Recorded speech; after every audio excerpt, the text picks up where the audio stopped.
Carta 3. Estas cartas conduzem você a uma dimensão espiritual, mental que transcende o plano humano de atividades e assuntos e, por isso, serão melhor assimiladas se antes forem precedidas por um período de quietude e relaxamento. Acalme a sua mente, se for possível, e entre em um estado de silêncio interior. Somente quando você estiver nesse estado completamente receptivo, estas cartas poderão penetrar em seu pensamento humano com a sua realidade. Meu ilimitado amor celestial impulsiona-me a voltar uma e outra vez para escrever à humanidade, com a intenção de que finalmente, quando, como muitos, você estiver preparado para recebê-lo, possua o conhecimento que lhe permitirá transcender sua humanidade e fundir-se com o Pai Consciência, o verdadeiro amor Consciência, no qual realizam-se todas as coisas generosas e preciosas. Como disse antes e quero reiterar, toda a minha missão na Terra foi impulsionada pelo amor e foi dirigida somente ao ensinamento da verdade da existência, pois sem este conhecimento não há esperança de redenção do trabalho árduo que a humanidade nasceu para suportar. Eu sei que esta afirmação trará muito pesar aos seguidores sinceros e dedicados da religião cristã e àqueles que concentraram sua fé inteiramente na pessoa de Jesus. Mas digo a verdade. Para que você consiga desfazer-se da condição humana que o impede de compreender plenamente a verdade universal e a verdadeira natureza da condição espiritual humana que eu chamei de Reino de Deus, você deve afastar-se dos velhos dogmas de salvação pelo sangue do Cordeiro, a Trindade e outras crenças e vir com a mente perfeitamente aberta e receptiva para a verdade da existência. Nenhuma outra salvação é possível. Deus não pode salvar você, uma vez que, se a humanidade ignora os fatos da existência, continuará cometendo os mesmos erros terrenos até o fim dos tempos, assim criando sua própria enfermidade e miséria. O que você deve entender é que seja qual for a crença do homem referente à salvação dos pecados, este é um erro humano, posto que a lei de causa e efeito é imponderável e é uma característica natural, inerente e intrínseca da existência. Não se pode separar os efeitos da causa e nem se pode apagar a causa e continuar tendo os efeitos. Esta é a verdade, em cada nível do ser. Agora você pode estar suficientemente avançado em seu pensar para poder receber a seguinte verdade fundamental referente à sua existência terrena. A lei de causa e efeito, ou semear e colher, é o efeito visível do que você conhece por eletromagnetismo e ninguém que tenha qualquer conhecimento de ciência poderia esperar que Deus deixasse de lado as leis do eletromagnetismo, as quais são atividade, ligação, rejeição.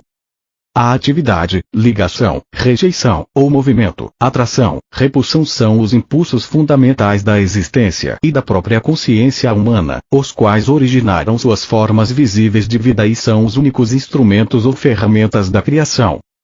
Eles são responsáveis pela formação da substância ou matéria, pelo desenvolvimento das formas individualizadas e, finalmente, pela própria personalidade em todos os entes vivos. Em razão de que estas leis são fundamentais para sua existência individualizada, é impossível evitá-las. Portanto, você não pode ignorar os problemas inerentes à sua existência individualizada e acreditar que Deus salvará você deles. Sua única esperança de finalmente escapar, de sair do círculo da experiência humana é reconhecê-lo e admiti-lo e depois trabalhar minuto após minuto para transcendi-lo e por fim fundir-se e fazer-se em pureza de mente, coração e ação, com a consciência universal amorosa, o Pai que faz o trabalho amoroso. Ao mesmo tempo, ao crescer no conhecimento da verdadeira natureza do Pai em seu interior, transcendendo você, e em tudo que lhe rodeia, você chegará a possuir uma fé constante, a qual poderá recorrer em todas as circunstâncias para obter a inspiração, o poder e a elevação diretamente do Pai que está em seu interior e ao seu redor. Você chegará a saber que realmente é o Pai quem o apoia e o guia rumo ao reino do Pai Consciência Amorosa. Você verá clara e abundantemente que, embora o Pai seja universal, ele também é individual para você. Ele o conhece e é consciente do seu pensamento e de seus problemas.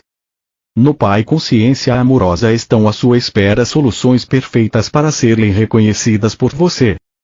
Quando você reconhecê-las, for flexível e estiver disposto a escutar, estará livre da dor. Enquanto não estiver disposto a escutar, nunca receberá em plenitude o Pai consciência amorosa. Vou contar uma parábola. Imagine uma criança que grita e esperneia porque quer um sorvete. O tempo todo, enquanto faz este barulho, seu pai espera pacientemente à porta de seu quarto para mostrar que trouxe para ela sorvete e fruta. Talvez você pense que esta parábola é improvável e, no entanto, é o que acontece. As mães se lembrarão de ocasiões em que os filhos se mostraram aflitos por alguma coisa e negavam-se a escutar o que elas tentavam dizer a eles. Mas elas já tinham a solução, esperando apenas que eles se acalmassem e enxugassem suas lágrimas. Vejo o duro esforço das pessoas, suas lágrimas e minha compaixão é sem limites.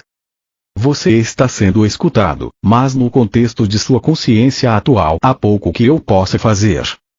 Não posso liberá-lo das amarras e correntes de tantos anos de pensar e agir ignorantes. Vejo a dor que os sermões ignorantes perpetuam nas igrejas, nas celebrações e nos púlpitos. Vejo as nações e seus povos tentando resolver tenazmente as dificuldades que surgem dos valores, culturas e crenças religiosas tradicionais. Vejo as limitações em seu viver diário, a falta de satisfação de suas necessidades e de seus propósitos e o sofrimento que emana das relações de todo tipo. A consciência coletiva que está emanando do mundo é um miasma de temores, ressentimentos, aborrecimentos e turbulência emocional de desejos apaixonados, vingança e esgotamento, entrelaçados com a compaixão, a determinação de elevar a consciência do mundo e o empenho na busca do amor incondicional daqueles que receberam inspiração e um grau de iluminação. Aproximo-me das pessoas que me chamavam e trabalho com elas para aliviar suas angústias, mas seu esquema mental e suas crenças estão tão fortemente gravadas em seus cérebros, que minha verdade não pode alcançá-las para trazer novo conhecimento às suas mentes. Ainda que brevemente e de maneira imperfeita, muitas ouviram, faltou a elas, no entanto, a valentia para aceitar novas ideias e falar claramente. Além disso, não havia chegado o momento certo para atravessar as barreiras da consciência humana para ensiná-las. Mas agora é o momento certo. Vocês entraram em uma nova distribuição de frequências vibratórias que permitirá mais facilmente elevarem-se acima da materialidade da era precedente. Esta afirmação pode parecer estranha, mas há uma reserva de conhecimento referente às energias que vocês ainda não começaram a entender. Neste momento, não há mente terrena capaz de compreender. Para vocês é possível apenas imaginar o espectro de energia, o que não é a verdade. Assim, será de grande ajuda para você se puder aceitar minhas afirmações com confiança, porque elas são a verdade. Você está entrando em novas frequências de vibração pertencentes à consciência humana, que permitirão que siga adiante no desenvolvimento espiritual, mental que descrevi na carta 1. Como me afastei um pouco do assunto, devo agora reiterar. Você não pode escapar das leis fundamentais da existência no que se refere ao seu pensar e sentir, semear e colher, do mesmo modo que não pode escapar das leis do eletromagnetismo em seu mundo material, pois o eletromagnetismo é o impulso que produz a lei do semear e colher, do mesmo modo que o eletromagnetismo produz a forma dentro do campo fundamental das partículas de energia. E, assim, não é possível continuar acreditando no dogma cristão e ao mesmo tempo tentar seguir estas cartas. O dogma referente à salvação por minha morte na cruz, a Trindade, a ressurreição física da morte, o uso do incenso e outras formas estabelecidas de oração são errôneas e os fatos que agora estão sendo apresentados nestas cartas são a verdade. O dogma e os ornamentos sacramentais são o que se poderia chamar de pretextos para ganhar sua atenção e lealdade, mas obscurecem a verdade de meus ensinamentos. Portanto, estas cartas tinham que ser escritas. A única maneira pela qual eu poderia atingir o mundo, neste momento em que ele está pronto para entrar em uma nova distribuição mental emocional, era usando uma mente receptiva, obediente e preparada para receber a instrução e fazer o trabalho manual por mim. Estas cartas oferecem o único meio pelo qual as pessoas encontrarão o caminho rumo à dimensão espiritual na qual todo erro humano se dissolve e somente resta o amor. Qualquer outra coisa que possa ser dita é puramente racionalização e razão humanas, e estas não são a verdade. As pessoas estão buscando novas formas de solucionar velhos problemas, particularmente na América, mas até que compreendam a verdadeira natureza da vida, do ego e das leis da existência, apenas aumentarão a força do ego e sua dor continuará. Enquanto registro para você nas páginas seguintes a simples verdade que trouxe há 2 milênios, lembre-se de que esta verdade permanece constante e consistente. Portanto, só é possível aprofundar sua compreensão da verdade, não alterá-la. Você se deu conta, enquanto lia as 2 primeiras cartas, de que tudo o que eu falava às pessoas da Palestina era uma consequência direta de ter percebido a realidade da existência no deserto, isto é, de que nada era sólido. Você lembra que em meu estado transcendente, ao olhar as rochas, areias, montanhas e águas do Mar Morto abaixo de mim, tudo parecia ser como um cintilar de partículas. A rocha, areia, montanhas e água distinguiam-se umas das outras simplesmente pela diferença de intensidade do cintilar de partículas e pela aparente densidade delas dentro do clarão. Não há outra maneira pela qual eu possa descrever o que vi, quando estava na Terra, para transmitir os fatos referentes à verdadeira substância da matéria e à aparente construção sólida do mundo. Em linguagem moderna, o cintilar de partículas provavelmente seria chamado de vibração de partículas. Talvez se pudesse combinar os 2 termos e descrever a realidade visível mais fundamental como um cintilar de partículas. Isso transmite o sentido da incandescência luminosa na qual vi as partículas dançarem. Tendo dito tudo isso como introdução para o relato de minhas atividades na Palestina, deixe-me levá-lo para um outro dia, 2000 anos atrás, quando o sol brilhava, o céu estava limpo, azul claro e comecei a subir as colinas com meus discípulos, em uma tentativa de afastar-nos para descansar, meditar e orar. Mas isso não aconteceria. Tínhamos pensado em escapar, porém, apesar de dizer para as pessoas quais eram as nossas intenções, primeiro nós fomos seguidos por uns poucos, que então avisaram outros de que estávamos indo para os montes. Embora tivéssemos pedido que voltassem aos seus lares, os poucos logo se tornaram um grande grupo de pessoas que nos seguia a certa distância. Insistiam em que eu falasse com elas. Você pode se perguntar por que elas estavam tão ansiosas para me escutar. Intuitivamente elas sabiam que eu falava palavras de vida. Sempre mostrei a atividade do Pai ao seu redor e isto deu a elas esperança e ajudou-as a ver o mundo com um novo olhar. Falei do amor e elas se sentiram confortadas. Foi por isso que pude dizer, sabendo que elas me entenderiam e que estariam de acordo comigo. Venha a mim você que está cansado e oprimido e darei a você descanso. Meu jugo é suportável e minha carga leve. Elas sabiam que, quando eu pronunciava estas palavras, o que fazia com frequência, estava comparando as regras e leis dos líderes judeus com a verdade que estava apresentando ao povo. Então, quando as pessoas me suplicaram que ensinasse, o que poderia fazer se não sentar-me sobre uma rocha logo acima delas, e ensinar? Decidi que se elas tinham vindo de tão longe para ouvir-me, escutariam algo que recordariam e possivelmente falariam disso durante a vida toda. Eu sabia que, apesar de tudo que tinha dito a elas acerca do Pai e o Pai Amor, ainda tinham medo de que Deus as rejeitasse. Embora eu tenha tentado ajudá-las a compreender que o Pai de quem falava não era o Deus personalizado que elas adoravam, sabia muito bem que estavam confusas. Mesmo tendo dito uma e outra vez que o Pai estava em seu interior, continuavam preocupadas sobre receber um castigo vindo do alto por acreditarem em minhas palavras. O que deveria ensinar naquele dia? Perguntei ao Pai. Então observei as cabras e as ovelhas que estavam pastando na colina sob o vigilante cuidado de seu pastor, e a mensagem para esse dia me veio ao espírito. Levantei-me e falei para que se ouvisse minha voz até o fim da multidão. Vejam estas ovelhas e cabras pastando nas colinas. As ovelhas estão num lugar e as cabras em outro. Observem as ovelhas. São pacientes e pacíficas entre si, mesmo quando estão apertadas no canto do curral.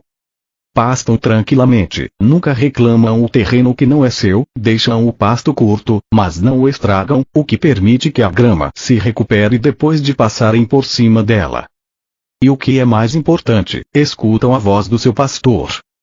Portanto, ele cuida bem delas. Ele as guia para os melhores pastos e dorme junto a elas durante a noite, para que não sejam atacadas por cães e ladrões. Agora olhem as cabras, como brigam e saltam sobre as pedras e entram em lugares difíceis ou perigosos. Devoram as sarças e a folhagem das árvores. Elas são espolhadoras. Se não fosse por sua utilidade para o homem, não haveria outro lugar para elas a não ser ficarem amarradas o dia todo ou serem enviadas para o deserto. Vejo-os aí embaixo e sei que no meio de vocês há muitas ovelhas, e que também há muitas cabras. Houve alguns murmúrios aborrecidos, mas, em geral, as pessoas se davam empurrões e puxavam o cabelo uns dos outros, apontando as cabras, rindo e concordando com a cabeça. Era bom vê-los rir e assim continuei. Vocês podem reconhecer as ovelhas pelos seus lares, pelo modo como convivem com os vizinhos e como são vistas por toda a comunidade. Assim também vocês podem reconhecer as cabras, é possível que elas tenham muitos amigos. Houve um forte clamor da multidão. Não. Seguido de muito riso. O pastor segue as cabras e cuida delas, ou elas têm que se cuidar sozinhas e chegar por si mesmas em casa à noite para ser ordenhadas? De novo a multidão ria e respondia de maneiras distintas, algumas muito engraçadas e engenhosas. E assim é com aqueles que são ovelhas e aqueles que são cabras. Vocês recebem a proteção do Pai se são ovelhas e não são protegidos se são cabras, porque vão teimosamente seguindo seus próprios desejos todos os dias e possivelmente deixando atrás de si um rastro de destruição. Digam-me, o Pai pode proteger aqueles que são cabras? A multidão estava em silêncio, mas escutando atentamente. Vocês dirão então que o Pai está zangado com as cabras e não as protegerá, ou dirão que, assim como o pastor cuida das suas ovelhas e cuidaria das cabras se elas permitissem, o Pai ama as ovelhas e as cabras da mesma forma, mas não pode protegê-las igualmente por causa do comportamento natural das cabras. Considerem também os hábitos de alimentação das ovelhas e das cabras. As ovelhas se contentam comendo somente a erva para a qual seus estômagos estão perfeitamente preparados, mas as cabras comem qualquer coisa que encontram e não respeitam sua constituição. O mesmo acontece com aqueles que não cuidam do alimento de suas mentes, pois não têm nenhuma meta fixa ou propósito claro. Como as cabras, não percebem quando o alimento mental é prejudicial ou os leva por caminhos equivocados em suas vidas diárias, ou mesmo os arrasta para um mito nocivo ou um engano perigoso. Eles vão sem rumo, recolhendo o equivalente mental de sarças, sapatos velhos, pedaços de pano, folhas, cardos ou ervas daninhas, porque falta a eles bom senso. Um homem perguntou: Mestre, e se uma pessoa é uma ovelha, comete um erro e se vê numa confusão, o Pai a abandonará? Respondi com outra pergunta. O que faz o pastor se uma de suas ovelhas cai num buraco, ou escorrega por um barranco, ou se vê aprisionada nas sarças? Eu digo: o pastor deixa o rebanho e rapidamente vai buscar a ovelha perdida e não a abandonará até que a traga de volta sã e salva. Assim acontece com o Pai, nenhuma ovelha pode evitar enganar-se de uma ou outra maneira, mas não duvide de que o Pai logo atenderá ao seu balido e a resgatará. E se uma cabra começar a comportar-se como uma ovelha e atender a voz do pastor, então ela também estará sob a proteção do pastor e será cuidada da mesma maneira que as ovelhas. Assim é com vocês e o reino do céu, o reino de Deus. Várias vozes elevaram-se, pedindo-me que ensinasse o significado do reino de Deus.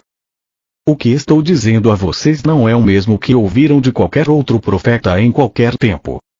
Não tentem entender o que digo pensando no que disseram seus mestres. Eles podem somente repetir o que está nas Escrituras e não possuem nenhum conhecimento pessoal do reino de Deus ou do céu. Deus não está contido em nenhum lugar, mas está em todas as partes, como estão os céus e o ar sobre vocês. A Santa Palavra pronunciou a verdade quando disse: em Deus você vive, se move e tem o seu ser. Pois o reino de Deus está acima, ao redor e também dentro de vocês, e vocês podem entrar no reino de Deus. As pessoas exclamavam com impaciência: mas, o que é isso? É um estado de mente e de coração no qual você está plenamente possuído por Deus, seu Pai. Quando você está nesse estado, o Pai é a cabeça de seu corpo e dirige tudo o que você faz e toda a sua vida. Algumas pessoas resmungavam: como isso é possível? É possível estar tão vazio do eu, de desejos egoístas, inimizades, raivas, ciúmes, cobiça, de desejos de vingança, que somente Deus fique no controle de sua mente e de seu coração. E depois, o que acontece? Perguntou uma mulher. Então você entra no estado de ser que é dirigido por Deus. Isto é totalmente belo e glorioso. É amor, é generosidade, é cuidar dos demais como cuida de si mesmo, é não julgar, pois você aceita os outros tal como são, sabendo que também são filhos de Deus e que estão igualmente sob o cuidado do Pai. É felicidade sem medida, impossível de descrever, é sentir alegria pela beleza do mundo, é vida sem limite e energia aumentada, é saúde e a satisfação de cada uma de suas necessidades mesmo antes de tê-las. Porque os rabinos não nos contam estas coisas? Diziam várias pessoas reclamando. Porque só eu vi o Pai, somente eu sei como se fizeram o mundo e as leis da existência. E porque eu sei todas estas coisas, vocês podem vir a mim e perguntar-me e eu revelarei tudo o que me foi dado. Digo a verdade, aqueles de vocês que creem, compreendem e buscam colocar minha palavra em prática cada dia serão salvos da tribulação que a humanidade suporta. Vocês sofrem porque não entendem como foram criados e os verdadeiros propósitos para o qual nasceram. Vocês nasceram para serem filhos e herdeiros do Pai. Mas vocês viram as costas a toda a glória do reino e tentam encontrar prazer nas coisas terrenas. Enquanto fizerem isto, nunca encontrarão o reino de Deus, não entrarão no reino dos céus. Como entraremos no reino? Eu já disse. Vocês entrarão no reino dos céus quando se arrependerem de tudo o que vocês são em seus corações e mentes. Quando vocês levarem sua maldade ao Pai e pedirem perdão e força para serem limpos de seus pensamentos, palavras e atos malignos e finalmente os abandonem todos, então poderão ter certeza de que estarão prestes a encontrarem o reino dos céus. Quando alcançarem isso, perceberão que sua atitude para com os outros estará mudando, pois o Pai estará fazendo seu trabalho amoroso em seu interior. Vocês estarão livres das correntes e amarras dos desejos e atos malignos que antes os aprisionavam e os faziam cativos no mundo. Mais do que isso, compreenderão que o Pai satisfaz todas as suas necessidades. Uma mulher exclamou: Mestre, tenho uma necessidade agora mesmo, tenho fome. As pessoas riram, mas então várias vozes uniram-se à sua, dizendo: Estamos com você há muitas horas, nos fez andar e andar antes de consentir em nos ensinar. Nós demonstramos que somos boas ovelhas. Não nos ajudará a saciar nossa fome. Percebi que diziam a verdade e senti uma profunda compaixão para com elas. Tinham-me seguido não só para que as curasse, mas também porque tinham anseio de saber a verdade como tinha sido me dada pelo Pai. Eu tinha dito que o Pai satisfazia todas as suas necessidades. Esta seria uma oportunidade para mostrar o poder da fé e o poder que é Deus. Mostraria a elas que nada é impossível quando verdadeiramente se acredita como eu acreditava e percebia. Chamei meus discípulos e pedi que procurassem alguém entre os presentes que tivesse alimento. Encontraram uma criança com pão e peixes e os trouxeram até mim. Afastei-me um pouco da multidão e tranquilamente contemplei o pão e os peixes, sabendo que não eram nada mais do que a mente poderosa de Deus, a substância de toda a matéria tornada visível. Sabia que a mente poderosa de Deus era ilimitada e poderosamente ativa dentro de minha consciência. Sabia que a natureza do Pai era a satisfação das necessidades. Enquanto abençoava o alimento, sentia o poder fluir totalmente pela minha mente, corpo e mãos e sabia que a fome daquelas pessoas seria saciada. Não sabia de que maneira, simplesmente sabia que seria. Depois levei as cestas de comida e disse aos discípulos que dividissem o alimento ali contido, sentindo com absoluta certeza que todos ali teriam tanta comida quanto necessitassem. Ao cortar o alimento em pedaços e distribuí-lo, o mesmo se multiplicava. E assim foi acontecendo até que toda a multidão teve sua fome saciada. Várias cestas ainda restaram com sobras do alimento. Assim demonstrei que a matéria, tudo que é visível no universo, é mente e consciência tornada visível pela vibração das partículas.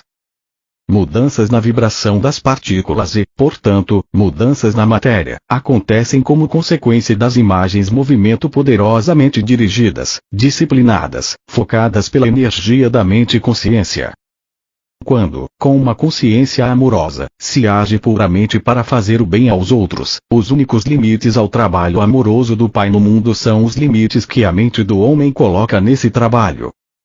Tais mudanças na matéria só podem ocorrer quando a consciência do homem está em perfeita harmonia e unida ao Pai Consciência Universal. Ainda que assombrados por receberem o alimento desta maneira, as pessoas e meus discípulos não compreenderam como tal coisa tinha se realizado. Apenas puderam concluir que era o maior milagre que tinham visto. Isto também confirmou para eles a crença de que eu era o Filho de Deus. Numa outra ocasião, eu estava sentado debaixo de uma árvore nos arredores de Betesda, rodeado por aqueles que tinham trazido seus doentes para que fossem curados. Como sempre, maravilharam-se ao vê-los recobrarem a vida e a saúde e perguntavam-se como tais milagres podiam ser feitos. Outra vez tentei fazer com que compreendessem o poder da fé. Nos evangelhos está escrito que eu disse que se um homem possuísse a fé do tamanho de um grão de mostarda, poderia mover montanhas. Esta afirmação é uma interpretação errônea do que verdadeiramente eu disse e revela o pouco que meus discípulos e os evangelistas compreendiam dos meus ensinamentos quando nós estivemos na Terra.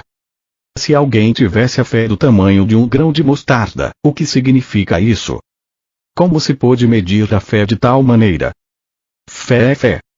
É um poder de total convicção que toma conta da mente e não pode ser submetida a um tamanho.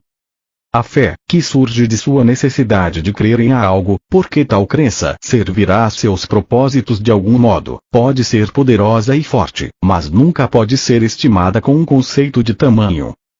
A crença é ainda mais forte. A crença é o fruto do ouvir dizer e da lógica. Porque você ouviu alguma coisa e está convencido de que o que ouviu ou leu é verdade, desenvolve uma profunda crença no que ouviu. Você crê que é verdade. Você crê de uma maneira total e completa que desafia qualquer contradição. Constantemente eu dizia às pessoas: creiam que receberão, e receberão. Contudo, eu sabia que seria quase impossível que as pessoas algum dia tivessem a fé para realizar milagres, pois não importava o quanto explicasse a verdade, elas nunca teriam o intenso conhecimento que me foi dado no deserto. Mas agora relato em alguma medida a história de minha permanência na Terra, na Palestina, com a intenção de que você, meu leitor, comece a perceber e a compreender o conhecimento que me foi dado durante minha iluminação. Minha intenção é dar a você conhecimento. Saber algo de ouvir é o que se ouve de alguém, mas não se pode comprovar realmente que seja verdade. Conhecer é saber alguma coisa que foi dita, ou que você leu, e as novas informações tornam-se conhecimento porque o que você ouviu ou leu coincide logicamente e com realismo com todos os pedaços de conhecimento que você já tem e que pode compreender e crer de maneira realista e lógica. Você sabe que o que sabe é verdadeiro. Você tem um sentido de convicção. Até agora, alguns de vocês tiveram fé em Jesus Cristo, mas se pareciam a crianças precoces. Sua fé foi em parte cega e obediente, porém entrelaçada a muita dúvida. Portanto, quaisquer que fossem as suas necessidades, dependiam de Jesus para que a obra se realizasse. Mas na realidade, muito do que vocês creem ter recebido diretamente de Jesus foi sua própria fé em Jesus que se tornou visível na forma das coisas pedidas. Ainda que esta fé ingênua seja muito importante para seu bem-estar, aqueles de vocês que são capazes de avançar no caminho espiritual rumo à perfeição devem agora alcançar um nível mais profundo de verdadeiro conhecimento sobre a relação entre a mente e a matéria. Sem este alicerce, as pessoas continuarão se emaranhando em mitos religiosos e ficarão aprisionadas na miséria da condição humana. Quando estava na Terra, eu disse a verdade às pessoas, mas ela foi continuamente mal interpretada. O que eu realmente disse sobre a fé foi isto. Vejam esta grande árvore. Cresceu desde a menor semente que se possa imaginar. Vejam o tronco enorme, os galhos e sua frondosa copa. Todo este enorme crescimento originou-se de uma pequena semente. Como aconteceu tal coisa? De onde vem toda a madeira da árvore e a frondosidade que a ornamenta? Isto não é tão milagroso quanto os milagres que eu realizo para vocês dia após dia. O crescimento desta árvore não é tão obra do Pai quanto a cura que recebem os enfermos. Pergunto: o que é uma semente? Vocês podem responder-me. Não, não podem. Mas vou dizer o que é. É uma entidade diminuta de conhecimento da consciência. É o conhecimento consciente daquilo em que se transformará. É um fragmento de consciência retirado da consciência criativa divina. É um fragmento do poder da mente, procedente do poder mental do Pai, o qual, ao ser plantado na terra e regado pela chuva, começará a vestir a si mesmo com a matéria visível da qual possui o conhecimento no fundo de si mesmo. Este conhecimento é verdadeiro, é firme, é forte sem desvios. Este autoconhecimento corporificado na semente é uma convicção da consciência. Todas as formas de vida surgem deste conhecimento unidirecionado de si, uma convicção na consciência. Esta convicção na consciência é o que separa a terra inanimada e as rochas de tudo o que vive e cresce sobre a face da terra. Onde não existe convicção da consciência ou conhecimento da identidade, não há crescimento. A consciência dentro da terra e nas rochas permanece como consciência em uma forma adormecida. Portanto, se você pudesse crer no que pede tão poderosamente como a semente de mostarda conhece a sua própria identidade, poderia fazer qualquer coisa que quisesse. Se você pudesse levar dentro de sua mente uma semente, o plano aperfeiçoado de seus objetivos mais profundos, e saber sem qualquer dúvida que ela pode crescer e chegar à perfeita realização, você poderia ver essa semente maravilhosa ganhar vida própria, que logo se manifestaria em sua vida.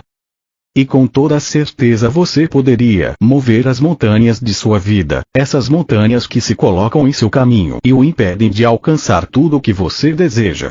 Montanhas que, em momentos de imprudência e de pensamentos mal elaborados, você criou para si mesmo. Se compreendesse a criação e a existência, você poderia viver uma vida de total liberdade, realizações sem limites e alegria transcendente. Busque a compreensão e verá que, pouco a pouco, a compreensão virá em sua direção. Bata a porta do universo que dá acesso a Deus, o Pai Consciência Universal, e finalmente você verá a porta se abrir e você terá acesso aos segredos do mundo. Apenas creia e você receberá. Eu também recordava isso a eles a todo momento. Somente aqueles de mente e coração puros realizarão essas coisas poderosas. Os malvados podem prosperar durante um tempo, como o fizeram os reis e os exércitos saqueadores e outros que amontoaram a iniquidade em suas mentes. Foi permitido a eles fazer seu trabalho durante um tempo, pois da maldade surge um certo bem, mas no final fracassarão e o resto do mundo dirá injúrias contra seus nomes. Então, se você quer ter sucesso, examine suas motivações. Os desejos que surgem simplesmente do anseio egoísta de riquezas ou conforto, no fim acabam em desengano, doença e morte. E a você que lê estas palavras, digo, não deixe ninguém se atrever a negar a verdade que trago, até que você também tenha andado o caminho da renúncia. Disse que eu percorri na terra e que tenha alcançado a mesma união com o Pai e as alturas do conhecimento e a compreensão indiscutível que possuo. Quando você tiver alcançado tudo isto, já não terá nenhum desejo de negar essa verdade e será incapaz de deixar de se unir a mim e ensinar ao próximo. Até esse momento, mantenha-se em paz e não deixe que ninguém conheça sua ignorância. No mundo inteiro as pessoas frequentemente acolhem meus ensinamentos com prazer, por serem da mais alta moral e por serem os princípios mais perfeitamente formulados para o bom comportamento e viver diário. Contudo, afirmam rapidamente que as historias sobre os milagres devem ser deixadas de lado, pois estes são aberrações das leis naturais do universo e são impossíveis. Este tipo de pensamento levanta barreiras ao futuro progresso do desenvolvimento científico-espiritual do qual a mente humana é capaz.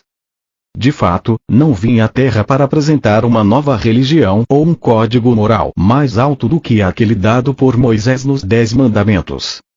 Meu propósito foi o de trazer uma nova percepção de Deus como Criador e a compreensão da existência em si mesma. Deste conhecimento deveria surgir uma nova forma de viver.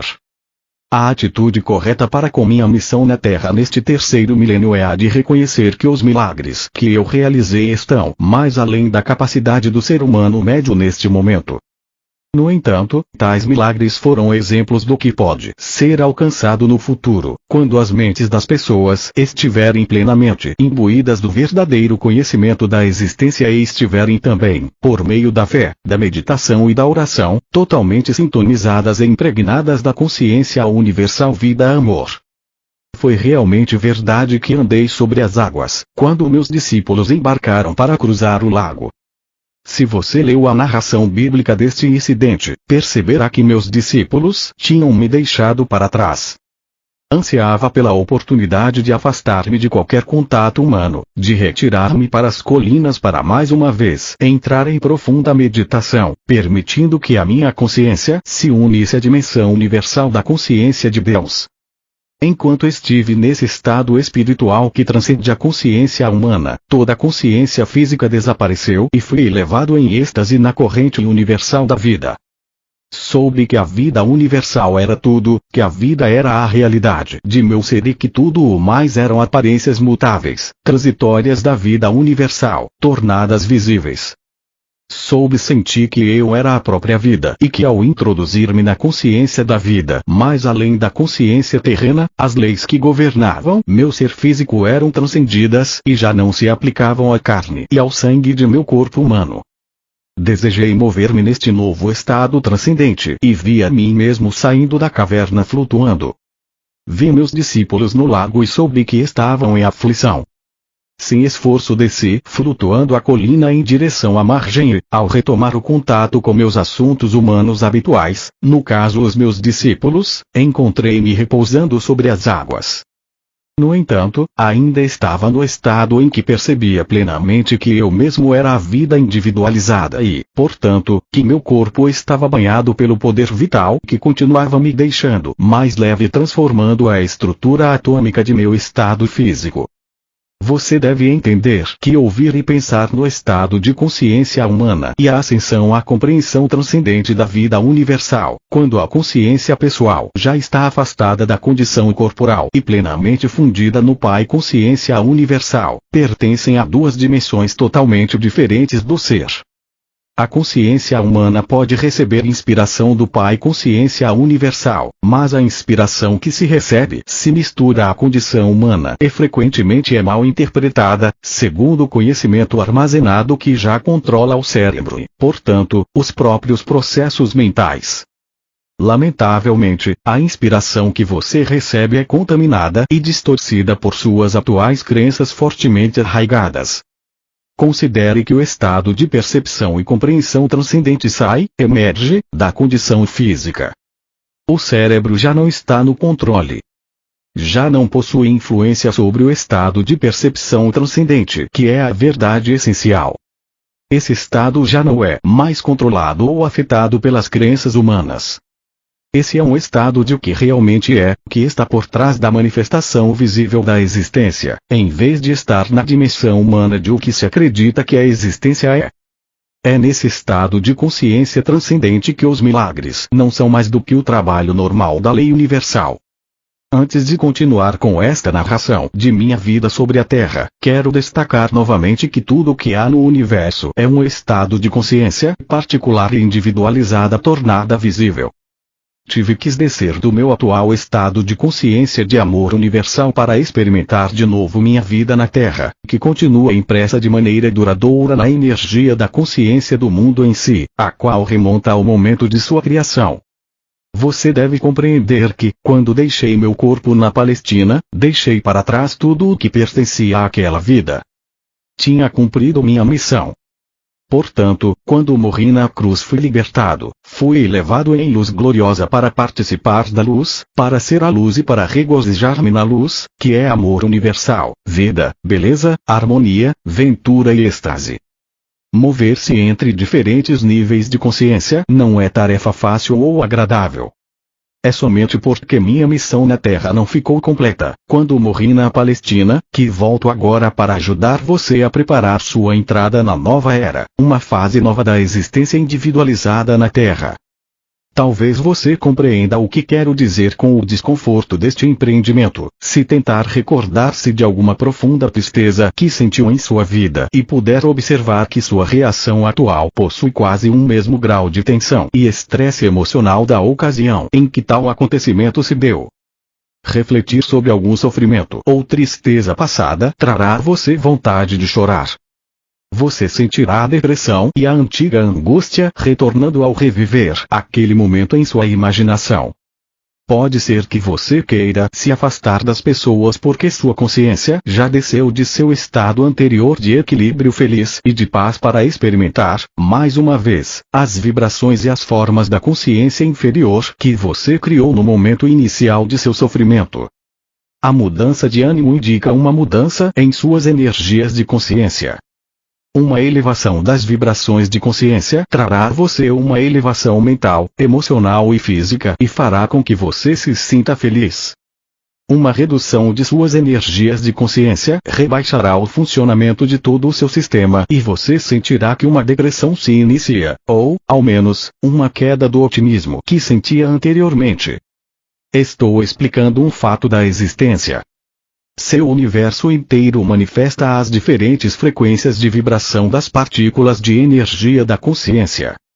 Ao moverem-se as frequências para cima ou para baixo, de um nível para outro, também as estruturas físicas e visíveis manifestam níveis de energias diferentes. Isso produz uma mudança nos padrões mentais e emocionais e da aparência. Ao descer do meu estado de consciência para voltar a entrar nas condições de meus tempos na Terra, o que me move é tão somente meu amor pela humanidade. Faz 2000 anos que os cristãos estão revivendo o trauma de minha crucificação. Alguns, inclusive, experimentaram o estigma, que nada mais é do que uma resposta emocional histérica e mórbida àquilo que acreditam que suportei. Essas pessoas se superexcitam até viverem picos emocionais próximos ao frenesi, imaginando a angústia dos meus sofrimentos antes de minha morte. Sua gratidão emocional pelo que suportei lança-os em um estado de estresse físico. Isso está sendo escrito no dia de Sexta-feira Santa e vim especialmente para falar acerca de minha crucificação. Vim para dizer que você deve abandonar todo o drama referente à recordação daquele dia. Morri, isso foi, para mim, uma libertação maravilhosa. Já é tempo de que as pessoas acordem de seu longo sonho e compreendam a existência como ela realmente é, e a verdade a respeito de minha crucificação, a qual esteve oculta até este momento. Na Sexta-feira Santa, ano após ano através dos séculos, pelo mundo todo, foi criado um estado de ser de consciência traumática e contaminada. Este estado está tão longe da dimensão espiritual da consciência criativa universal quanto o inferno está distante do céu. Agora escolhi reviver minha vida sobre a terra no personagem de Jesus através da mente de alguém que recebe minhas palavras. Isto tem como finalidade ajudar o mundo a avançar rumo a uma nova fase de desenvolvimento espiritual mental. Por isso, peço àqueles que possam receber minhas palavras que abandonem esta prática de recordar minha morte e de exercitar a abnegação física durante o jejum da Quaresma para recordar meus 40 dias no deserto. Como você pode perceber pelo que digo, meus dias no deserto foram de grande felicidade e bem-aventurança espiritual. Muitos acontecimentos de grande significado espiritual ocorreram justamente antes de minha morte. Eles são exemplos magníficos das grandes leis cósmicas em ação dentro de sua dimensão de existência. Agora estou lhe dando uma breve narrativa desses acontecimentos importantes. Meu propósito é o de iluminar completamente sua mente e dar conhecimento mais além de qualquer conhecimento recebido por qualquer outra pessoa em seu universo. Quando comecei a preparar os meus discípulos para minha morte que se aproximava, tive uma tarefa terrivelmente difícil. Custava muito a eles conter o choque e o assombro. Pensar que eu seria crucificado como um criminoso comum era repugnante, inexprimível. Além disso, não queriam me perder de vista. Tinha-os chamado para seguir-me e abandonar suas vidas, as quais tinham sido bastante prósperas. Tinham abandonado suas famílias e seus lares para refazer suas vidas ao meu lado e de meu trabalho. Tinham se orgulhado de meu caminhar pelas cidades.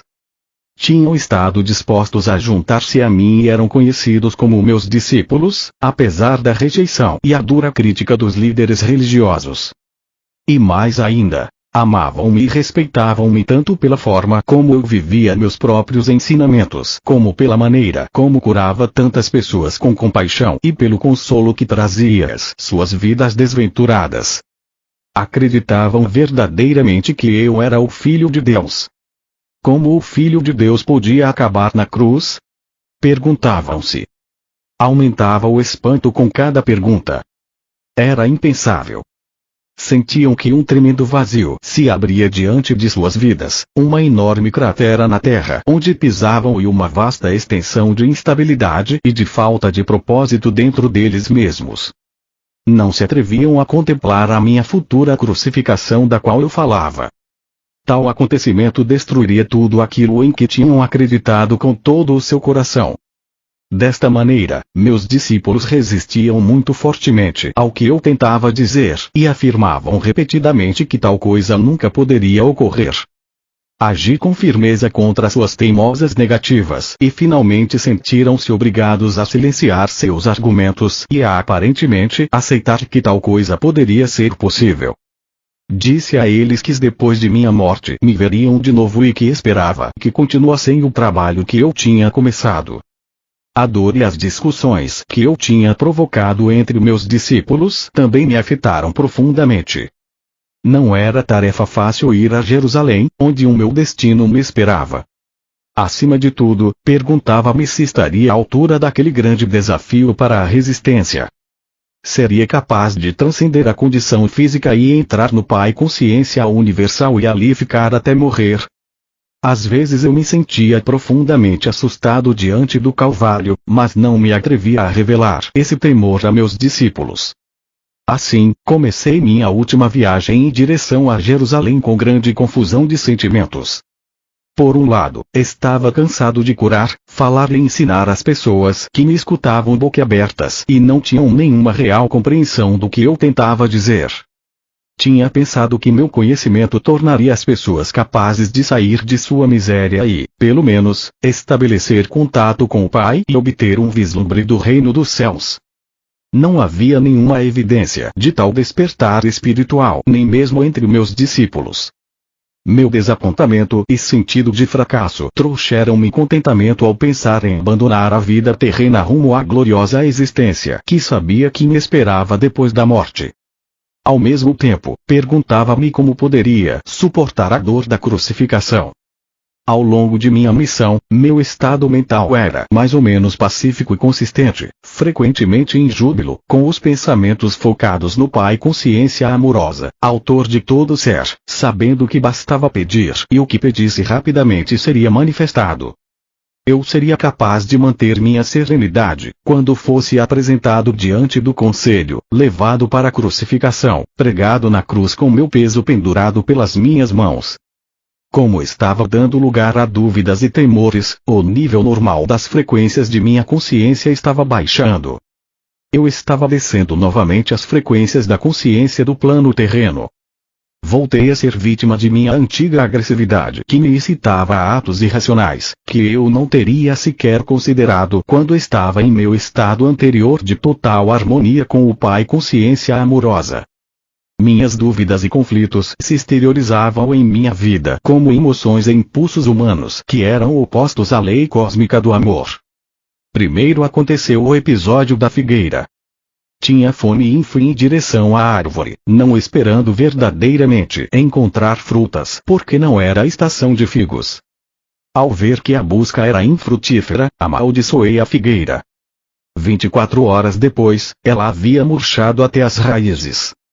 Foi uma experiência chocante. Era a primeira vez que minhas palavras tinham causado dano a algo. Contudo, mostrou claramente a meus discípulos o poder do pensamento para o bem ou para o mal. Demonstrou que quanto mais espiritualmente evoluída é uma pessoa, maior é o impacto de suas palavras no meio ambiente. Aproveitei a oportunidade para explicar aos meus discípulos que eu tinha me comportado de maneira irrefletida, como faz a maioria dos homens e mulheres que, tendo grandes expectativas, não consegue o que quer. Essas pessoas costumam reagir com raiva, lágrimas e até com palavras fortes que podem ou não significar um desejar mal ou maldizer a pessoa que tenha negado o que eles desejavam. Eles já tinham visto por eles mesmos o que a minha maldição tinha causado à figueira. Agora deveriam compreender que, tendo uma forte convicção, poderia ser concedido a eles qualquer coisa que pudessem desejar ou imaginar, mas também deveriam estar constantemente conscientes de sua própria condição mental, emocional. Não deveriam guardar rancor dos outros, mas sim perdoar rapidamente, do contrário, poderiam causar muito mal àqueles com quem estivessem ressentidos. E isto seria devolvido a eles no devido tempo, como a colheita do que semearam. E mais ainda, tal como é a semeadura, assim é a colheita.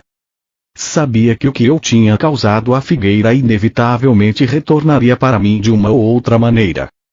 Então levei os meus discípulos para o templo.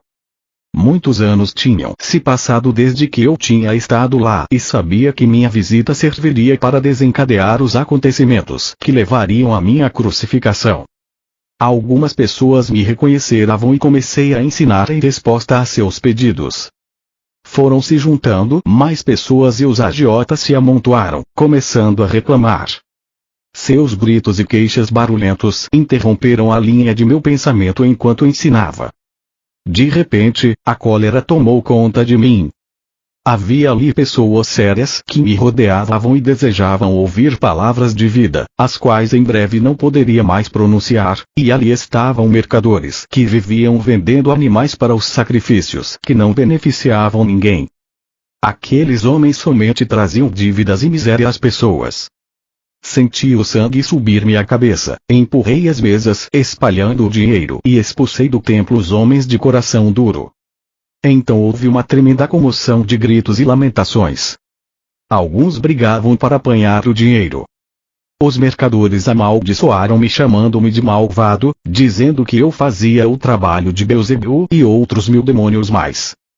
Os sacerdotes, os fariseus e todas as pessoas que valorizavam os sacrifícios do templo vieram correndo para averiguar a causa do barulho e da confusão.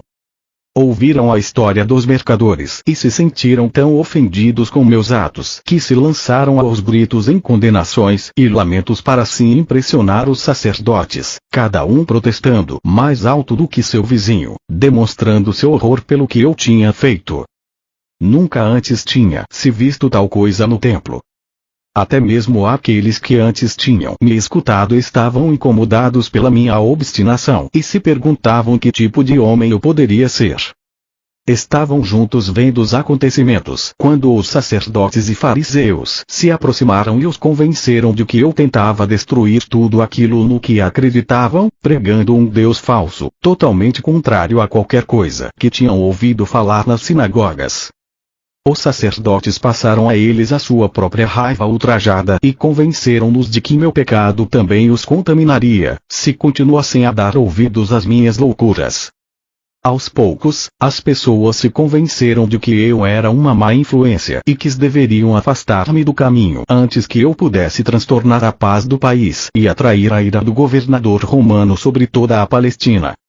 Meus discípulos, envergonhados pelo que eu tinha feito, sigilosamente deixaram o lugar e esconderam-se entre as ruelas a alguma distância do templo. Quando mais tarde regressaram para onde eu estava, demonstraram claramente que estavam profundamente incomodados com meus atos. Perguntavam-se se eu tinha perdido o juízo, ou se tinha ficado louco profetizando minha morte e depois fazendo aquelas coisas que provavelmente a provocariam. Foi nesse momento que Judas, aquele que nunca havia abandonado verdadeiramente suas crenças judaicas, começou a duvidar de que eu fosse verdadeiramente o Messias. Fazia 3 anos que eu ensinava o povo e não se via nenhum sinal de que o domínio romano se enfraquecia. 3 anos e as pessoas não estavam mais perto da felicidade que eu havia prometido. E agora parecia que estava a ponto de converter-me num perturbador da paz, fazendo cair a ira de Roma sobre suas cabeças. Judas ficou sabendo que o sumo sacerdote judeu queria se desfazer de mim e então ofereceu seus serviços para me identificar, quando assim fosse pedido. Quando foi a hora de celebrar a Páscoa com meus discípulos, organizei uma ceia com todos reunidos no grande salão. Sabia que aquela era a última vez que comeria na terra. Não desejo voltar profundamente à consciência daquela noite. Senti grande tristeza por ter que deixar meus discípulos, que tinham me servido tão bem. Com a tristeza, todos os meus temores e conflitos reapareceram. Tive momentos de profunda autopiedade. Senti que ninguém compreendia o que havia procurado fazer pelo meu povo e o sacrifício que estava disposto a fazer por ele. João estava contando uma expressiva história sobre a última noite dos israelitas no Egito, antes de escaparem para o deserto. Falava das instruções de Moisés ao chefe de cada família para que matassem um cordeiro sem mancha, que o cozinhassem de certa maneira e pintassem com aquele sangue as portas das moradias israelitas, porque naquela mesmo viriam os anjos para matar todos os filhos primogênitos dos egípcios e o seu gado. Com vivacidade, recordou a agitação dos egípcios ao despertarem e encontrarem o primogênito de cada lar ensanguentado, sem que nenhum tivesse se salvado. Era o tipo de história horrível que eu rejeitava por não ter nenhum valor para a pessoa que buscava a verdade espiritual mais elevada. Eu me perguntava até que ponto meus discípulos realmente tinham entendido quando eu falava de seu Pai Celestial e seu amor por toda a humanidade. Como podiam entusiasmar-se com o pensamento de anjos matando os primogênitos dos egípcios quando eu tinha dito com toda a clareza que Deus, o Pai, era amor? Mas os judeus sempre haviam se preocupado com o derramamento de sangue para redimir seus pecados. Até mesmo Abraão, o fundador da nação israelita, convenceu-se de que devia levar o seu único filho ao deserto, matá-lo e oferecê-lo em sacrifício a Deus. Um pensamento pagão e revoltante. Pensei nos sacrifícios de animais no templo. Amando a todos os seres vivos da criação como eu amava, esta prática era para mim uma abominação. E agora eu estava a ponto de ser levado para a morte porque tinha me atrevido a pronunciar as palavras da verdade. E quando considerava o tão pouco do meu conhecimento que tinha conseguido transmitir, perguntava-me por que eu tinha sido enviado em tal missão. Senti de repente um estremecimento de ressentimento e raiva se entrelaçar aos sentimentos habituais de amor para com aqueles homens. Com certo cinismo, perguntava-me que sinal poderia deixar que fosse uma recordação eficaz, para que os meus ensinamentos retornassem às suas mentes quando já não estivesse com eles. Se podiam esquecer tão rapidamente todos os meus ensinamentos sobre o amor do Pai e desfrutar a horrível história da Páscoa, enquanto eu ainda me encontrava na mesma sala com eles, de que se recordariam quando morresse como um malfeitor na cruz, a mais desprezível das mortes? Depois pensei que, se o derramamento de sangue os comovia tanto, daria a eles sangue para que se recordassem de mim. Com essas reflexões irônicas apanhei um pão, parti-o, passei-o a meus discípulos e disse que o comessem. Comparei o pão partido com o futuro de meu corpo partido e pedi que repetissem o partir o pão e o distribuir em lembrança do sacrifício de meu corpo para trazer a verdade sobre Deus e a verdade sobre a vida, a verdade sobre o amor. Percebendo que eu estava com um humor estranho, pararam de comer, escutaram, pegaram o pão e comeram em silêncio. A seguir, tomei minha taça de vinho e a entreguei, dizendo que cada um devia beber dela, posto que era o símbolo de meu sangue que logo seria derramado porque tinha me atrevido a trazer a verdade da existência. Vi que meu tom de voz tinha tocado a alguns deles. Sobriamente, cada um tomou um gole e depois passou a taça para quem estava a seu lado. Mas ainda não diziam nada. Percebiam que eu estava sério e que já não toleraria mais discussões. Então eu disse que um deles me trairia. Em segredo entendia os seus motivos e sabia que ele era uma parte necessária da futura sequência de acontecimentos. Simplesmente cumpria o papel que sua natureza o levava a desempenhar. Eu sabia que ele sofreria muito e senti compaixão por ele. Mas guardei estes pensamentos só para mim. Ao mencionar que um deles me trairia, disse a Judas que saísse para fazer rapidamente o que tinha que fazer. Os discípulos despertaram, se perguntando se realmente aquela era sua última ceia comigo. Havia muita angústia emocional, perguntas, inclusive recriminações por tê-los colocado em tal armadilha. Outra vez, perguntaram-se o que fariam de suas vidas depois que eu me fosse. Perguntavam-se qual seria seu lugar na comunidade se eu fosse crucificado. As pessoas zombariam deles, queixavam-se. Ninguém voltaria a confiar no que dissessem. Profundamente entristecido pela resposta egoísta diante de minha situação, assegurei a eles que não tinham que temer por sua própria segurança. Deveriam abandonar-me e não haveria ligação entre eles e a minha crucificação. Sugeri que depois de minha morte se dispersassem e voltassem para a Galileia. Pedro comoveu-se profundamente e reagiu com violência, negando que algum dia me abandonaria, mas, é claro, foi o que ele fez. Mesmo depois de todo o amor que tinha por meus companheiros e de tudo o que desejava obter para eles, naquele momento de minha própria necessidade, ainda encontrava total falta de compreensão, até resistência. Sua única preocupação era sobre o que poderia acontecer a eles. Não houve nenhuma palavra amável, oferecimento de ajuda ou angústia pela minha dura prova futura. Como era duro o coração humano, pensei. Quantos penosos séculos teriam que passar antes que a humanidade pudesse ir mais além de sua própria dor e sofrimento para sentir talvez uma faísca de amor e compaixão para com outros desafortunados que se encontrassem numa situação pior do que a deles. Porém, ainda que profundamente decepcionado e mesmo machucado por suas reações egoístas, compreendi-os e procurei dar aos meus discípulos coragem para enfrentar o futuro e assegurei que sempre estaria com eles, mesmo quando estivesse fora de suas vistas. A obra que eu tinha começado seria promovida desde o além. Não os deixaria sozinhos. Conheceriam e sentiriam minha presença e isso os consolaria. Disse que se agarrassem à recordação do tempo em que eu tinha estado com eles.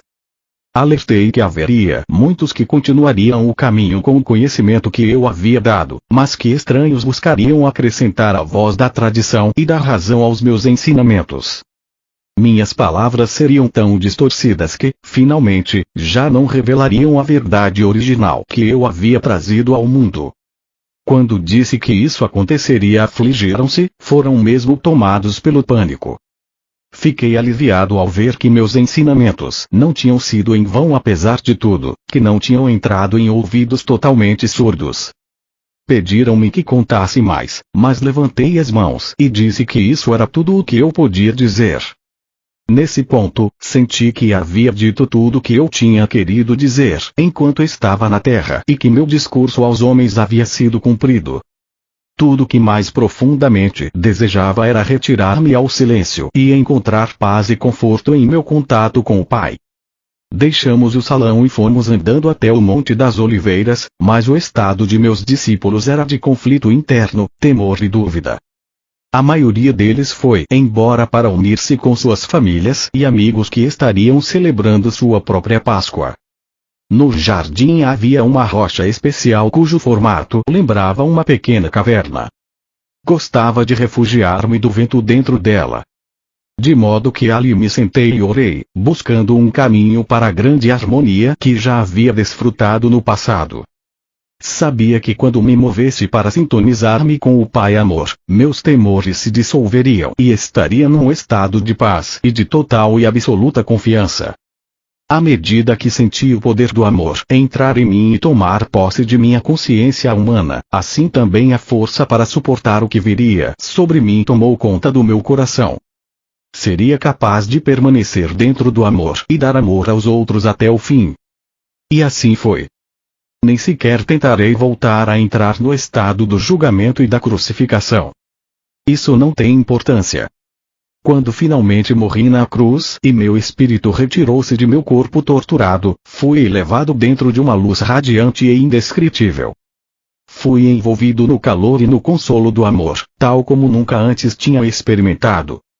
Tinha uma sensação de envolvente louvor, uma poderosa certeza de ter feito um bom trabalho, de êxtase na força universal para continuar a obra e de uma alegria e encantamento que está muito além de qualquer coisa que a condição terrena possa conhecer. Entrei numa nova e maravilhosamente bela forma de viver, mas permaneci descendente em consciência para manter-me em contato com as pessoas que tinha deixado para trás. Pude mostrar-me àqueles que eram suficientemente sensíveis para ver-me. No entanto, a história de que Tomás supostamente colocou os dedos em minhas feridas é um disparate. Meus discípulos não sabiam que eu tinha combinado secretamente com José de Arimateia que, depois de minha morte, ele levasse meu corpo para o seu próprio túmulo ainda sem uso, onde então o seria ungido segundo o costume, antes do pôr do sol. Depois, quando a noite chegasse e todos em Jerusalém estivessem cumprindo o Sabat, ele, ajudado por 2 serviçais de confiança, a cavalo levaria o meu corpo, às escondidas durante e por caminhos ocultos durante o dia, a uma montanha nos arredores de Nazaré, na Galileia. Ali, seguindo minhas instruções e ajudado por minha família, encontraria uma pequena gruta oculta que tinha me dado o refúgio das tormentas e das pessoas quando eu era um jovem infeliz e rebelde, em disputa com o mundo todo. José prometeu-me que encontraria a gruta seguindo um mapa que eu havia dado a ele e que me deixaria ali, depois de mais um embalsamamento.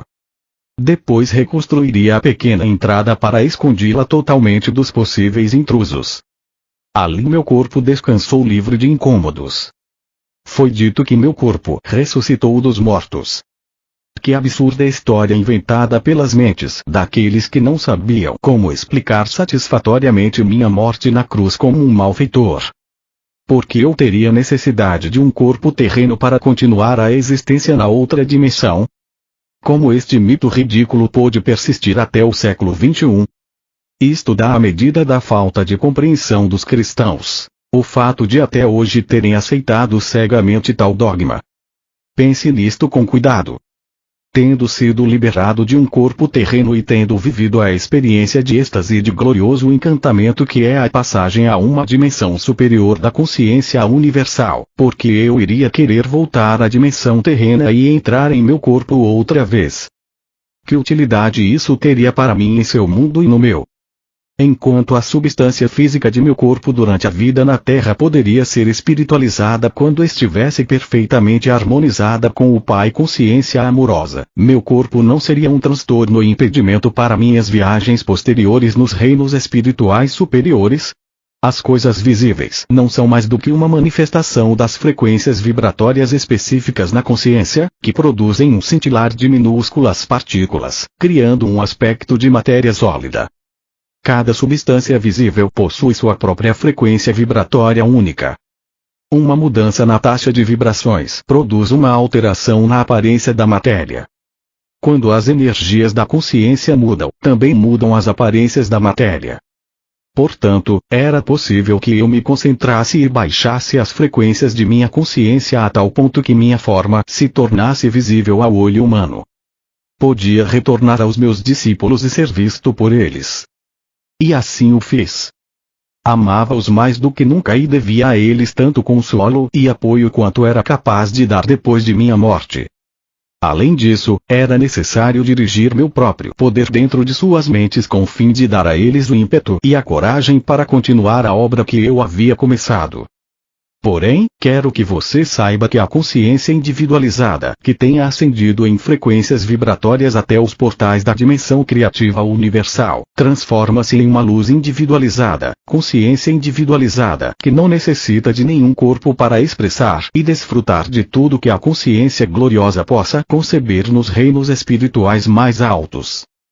É um supremo estado de ser e de encantamento sem nenhuma das necessidades, desejos ou impulsos experimentados por aqueles que não tenham ido mais alto e além do ego.